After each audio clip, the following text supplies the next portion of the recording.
Taming harsh afternoon shadows is our topic today on Luminar Coffee Break.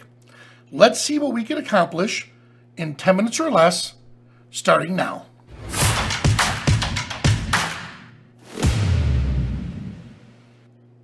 Well, hello everyone.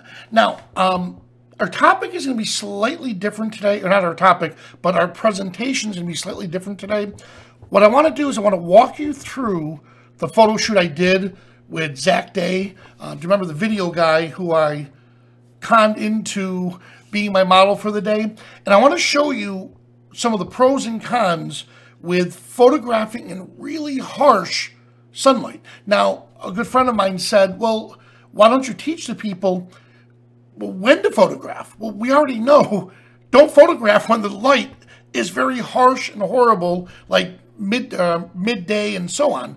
But what if you have no other choice? So I'm going to show you how to embrace that type of light and make pleasing shadows with it. All right. So here we are with Zach. Now this was the very first shot was a test shot, and you're seeing exactly what I shot. So there's the very first one. It's a test shot. I'm looking for bokeh in the background. All right. This was shot with an 85 millimeter at 2.8. So I brought Zach in. This was the very first shot we did. Now, notice the shadows on his nose. So at first it looks like a good image, but when you zoom in closer, look at this huge shadow right here. All right. Now that's because I have him looking directly into the where the sun is. Now I had to have him tilt his head down so the sun wasn't glaring into the glasses. And I'm going to show you some of the don't do images in a moment. So this is how it progressed. We continued, but again, look at those shadows. And now we get to here. Notice the shadow is not as bad. The shadow is not as bad right here. Let me get that out of here. Around his nose, but look at the glare in the glasses. So to fix this, have him turn towards the camera right here. So this is the image we're going to work with in a moment. So to fix it, embrace where that light is going and where the shadow is hitting, or have him look right about here. Look at this. Or have him look off to the side like this, and look how bad that shadow came in. Look at this. Look how horrible that shadow is right there. All right. So let me go down a little bit further. I had him laughing, brought him to a different spot, and now the shadow's problem is fixed. Right down in here is looking much better. Now, let me take a picture of, here we go. We're going to edit some of these. So notice the shadows is not as bad. It's still there, but not as bad as it was. And let me get down. Here we go. So now I took a picture of the ground so I knew where to separate them. Here is where he's in open, direct, he's in shade. So I put him under a pavilion, and just, the light is just horrible. Look at this. Here he is backlit on this image over here. This image here, look at all the distracting elements in the background. So notice earlier, I photographed him to where there was the mangroves behind him, so your eyes stopped. Here could have been a nice place, but look at all this garbage in the background, and look at how the background is blown out. So let's come up here, and I want to take, you know what? Let's take this image here. All right. Actually, is it this one here? Yep, this one right here. That is a raw file. Yes, it is. Okay. All right, so let's take this image right here. And this is going to take a little second. Edit. And I'm going to come back over here and I'm going to discard these edits. Now, Carl, you notice one thing I noticed? I could discard these edits, export this like I normally do as before and after. These edits will remain in effect until I apply a new tool. Once I do, then those edits are gone. So be careful about that. So, all right, let's fix this image right here. First thing you notice, look at this. The shine on his forehead is horrible. So let's get rid of that. So before I get into any of the other development tools and all that, I want to adjust that shine. So I'm going to come down to the portrait tools. And here we are with skin. Watch this. 100%. Give it a second to render. Oh, I'm sorry, wrong one. There we are, 100%. Let's dial that back right about to here. Ooh, look how good of a job it did, but we can make it better. So I clicked on it. Now I'm going to add it a second time. Skin shine removal. Ooh, look at that. Here's before. Here's after on the third go. All right. Now I could apply a fourth one, or a third one rather, but I'm not. Instead, let's come down here to super contrast.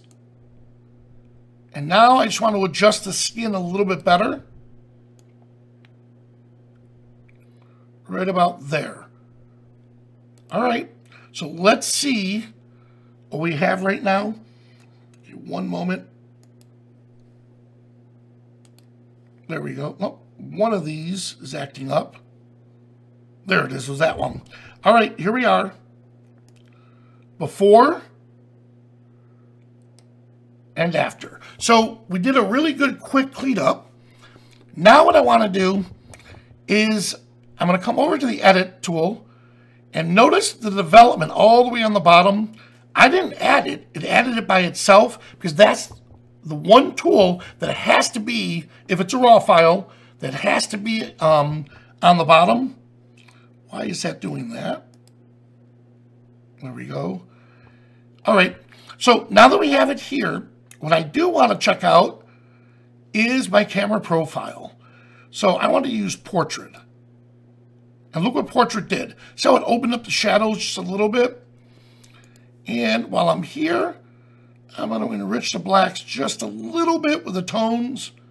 I'm going to leave the white tones alone. I like it. Now I'm going to go back to the very top. And now all the edits I applied are reapplied to the image. All right, so this looks good. Now I'm going to come in and I'm going to work with the black and white tool. I'll convert it to black and white. Now this is where the yellows and the reds, watch this. So that's going to dictate the luminosity of the skin. So right about here looks good. I like this. Good. Now I can open up the shadows in the background. So let's come into Enhance AI. And now I'm going to open it up quite a bit. Excuse me. Good, I like that. However, let's add a mask on this. And I'm going to erase the effect at, let's say, around 40-ish, right around here. So I don't want the effect to be on Zach, but I do want it to be in the background. So especially his skin, because I liked how I had his skin looking. And here we have it.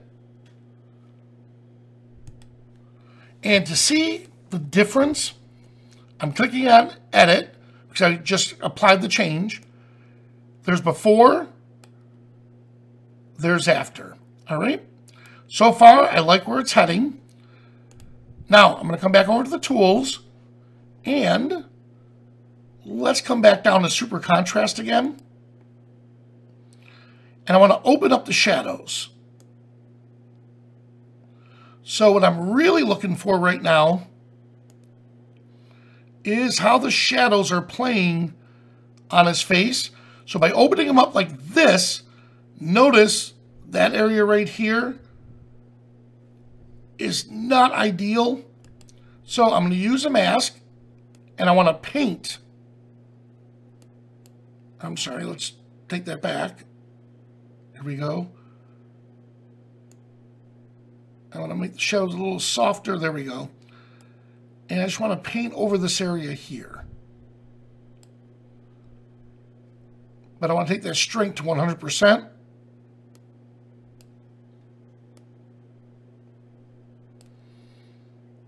There we go. Now we can come down and we can look and see the difference that right there is doing. It's not a whole lot. There we go. Here we go. Right about here. There. And then you decide.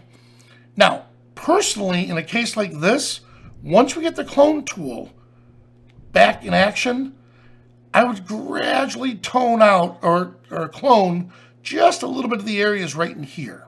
All right. Well, now that we have this set, let's come up here to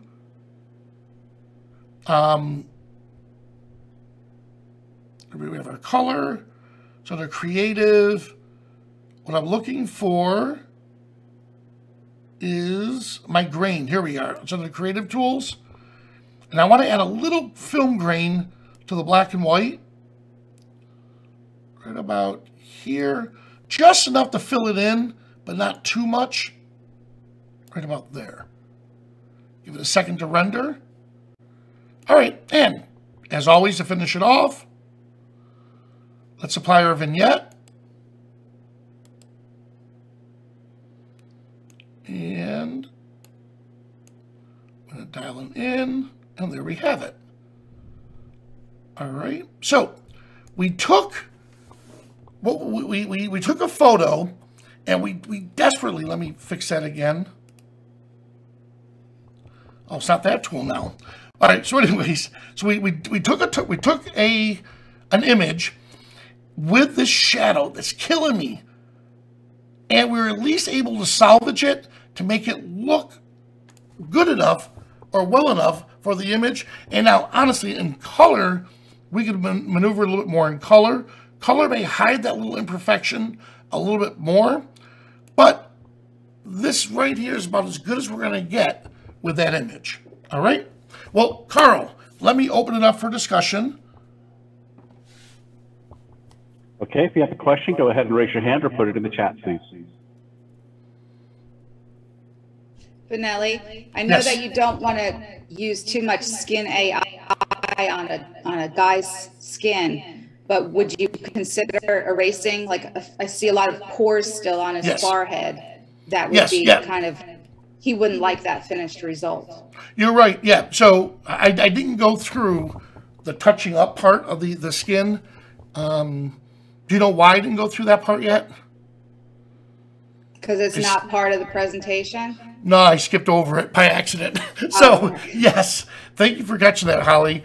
Yeah, and keep in mind, what I'm trying to do is work on the shadows. But yes, that is, if you wanted to spend another 5 minutes or so on the image, I would go in and make sure that I use the blemish removal along with retouching his skin just enough to where he's still manly, but like you said, you're not going to see all the pores, especially on black and white. Good catch. How would you take the reflection out of his glasses? The only way to do that is by him moving his head up and down. You can't do that with Luminar AI or Neo. You could, but it's gonna be a royal pain in the neck. Like this. Well, this reflection you want to keep in, because if you try to make it look darker, it'll look fake. You know, I've done that many a times where, you know, try to gradient and all these other things. And that honestly is a graphics. Photoshop is perfect for that because now you're repairing an image. But if you saw earlier, yeah, if you saw earlier, where I tried to mimic, here we go, the don'ts, like right here. Yeah, look how bad that was. Right. So just by tilting his head up or down or turning it towards the camera, I was able to get rid of that in camera. Go ahead, Andy, unmute. Do you think you could have achieved the same effect using the curves tool in Luminar? Yes, Carl loves the curves. Personally, I get into it. I'm like, I like it. All of a sudden, you make that one mistake. You're like, I hate this tool again. I like it. Oh, I hate this tool. It is one of those tools that when we get the histogram back up and running, I may re-embrace it again. But yes, curves definitely would help out. But that's that one tool. That tool should be down into the advanced section. All right, next. Hey, Julio was asking about maybe using a LUT to achieve some of the effects that you were doing. Beautiful. I love how you guys are thinking. Yes, we could use a LUT to change the mood of the image. So there's so many different directions we could head with this. Now, again, when I showed my buddy Kabasi this, first thing he said was, well, teach him not to go out and find better light. Why were you there? Because we're mimicking harsh light. So, yes, what I would have preferred is having a diffuser, a reflector, an assistant with me, searching and look for better light, and then just start snapping the shots. But then it's not a teachable moment. So we all don't have that opportunity. And again, I was in an open field with pavilions.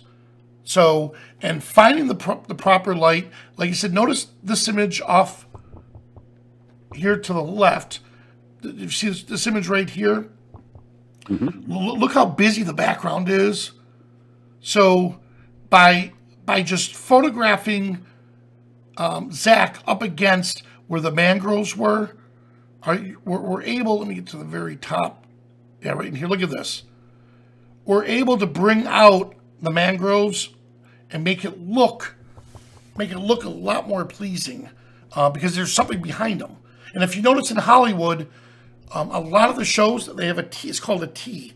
So whenever they're filming, notice it's not like down an alley to where your eyes just keep wandering. Something stops you from going further. Baywatch was one famous for it, where they had that big rock on the beach, to where whenever they do the film the person, there was always the rock or something behind them to stop your eye from going further, and that's what the mangroves did for me here.